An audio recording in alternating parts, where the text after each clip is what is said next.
안녕하세요. 북신의 서재입니다.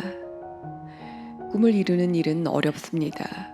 그러나 꿈은 성취와 상관없이 있다는 것만으로도 충분히 멋진 일입니다. 불가능해 보이는 먼 미래의 무언가를 위해 지금의 고통을 버티고 살아가는 삶의 모습은 그 자체만으로도 감동입니다. 두 명의 노인과 늙은 여성 복서가 주인공이라는 이유만으로 투자처마저 찾기 힘들었다는 밀리언 달러 베이비는 대중영화가 관객에게 줄 수 있는 감동 포인트를 유효하게 짚어낸 작품입니다.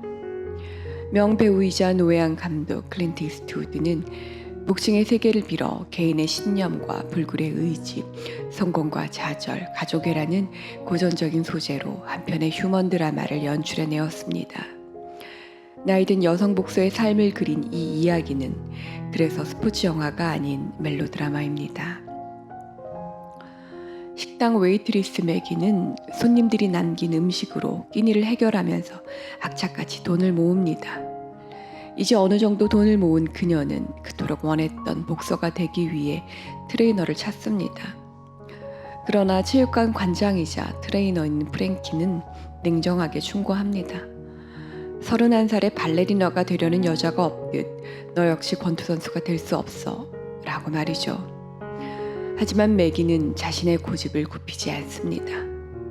그녀에게 복싱은 존재의 증명이자 내일의 희망이기 때문입니다. 삶이 강팍한 누군가에게 꿈이란 오늘을 버티게 해주는 최후의 무기이기에 그 앞에서 성공의 확률을 말하는 것은 무의미합니다.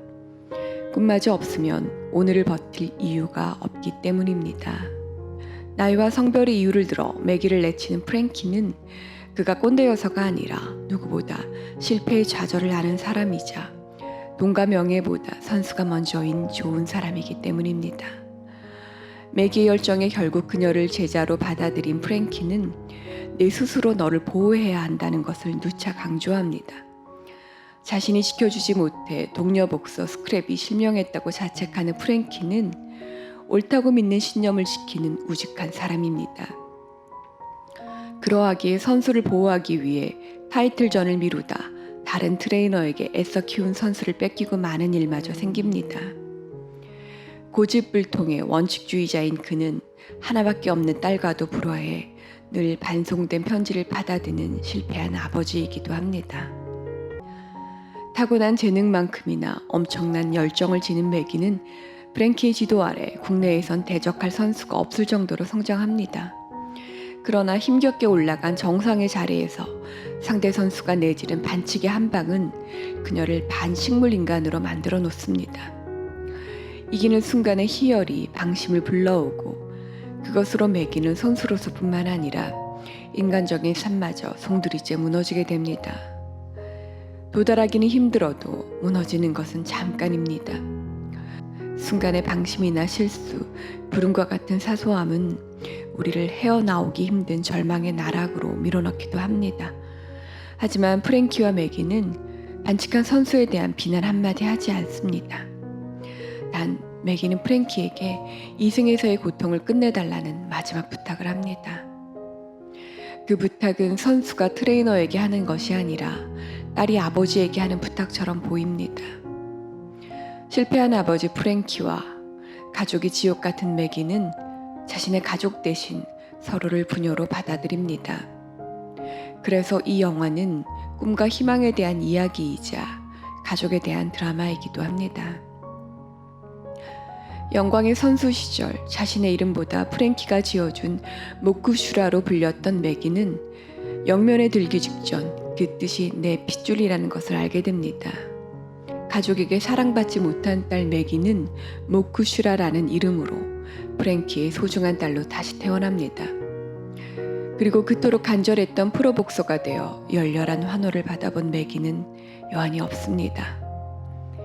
그리고 이 둘은 삶의 끝자락에서 서로의 아버지와 딸이 되어줍니다. 프랭키는 선수로서도 트레이너로서도 아버지로서도 실패했지만 매기를 통해 새로운 아버지로 거듭납니다.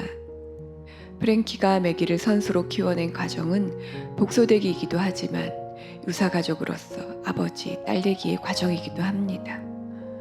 안락사를 앞두고 성당을 찾은 프랭키는 그의 완고한 성격을 아는 신부로부터 만류의 말을 듣지만 실행하고 맙니다. 자신이 모든 것을 감내하겠다는 그의 결의는 그래서 비정해 보이지 않습니다. 그리고 이 모든 이야기들은 프랭키의 동료인 스크랩의 나레이션으로 프랭키의 친딸에게 전해지는 구조입니다. 성공의 순간에 삶을 노아했던 매기처럼 프랭키 역시 삶의 마지막에 딸의 용서를 받아낼 수 있을지 모릅니다. 그것이 인생입니다. 오르막 뒤에는 내리막이라는 필연이 버티고 있으며 성공의 환호 뒤에는 거대한 허무가 도사리고 있습니다. 하지만 아이러니하게도 실패한 듯 보이는 삶에서 뜻하지 않은 기쁨과 위로를 얻기도 합니다. 더 중요한 것은 지금의 일이 내일 또 어떻게 될지 아무도 모른다는 사실입니다. 아무리 스스로를 지키려 애써도 무너지는 순간은 오기 마련입니다. 영화의 마지막을 치루성 눈물로 장식하는 이 영화가 감동적인 것은 무엇보다 꿈에 대한 이야기이기 때문입니다. 꿈은 아름답기만 한 말이 아닙니다. 재능이 받쳐주지 못하는 열정을 지닌 이들에게 꿈이란 고통이자 상처의 다른 말이기도 합니다. 그래서 도달한 성공이 아름다운 만큼 실패한 꿈도 아름답습니다. 나아가 꿈을 이룰 권리를 포기하지 않고 고군분투하는 이들의 삶은 그것만으로도 숭고합니다.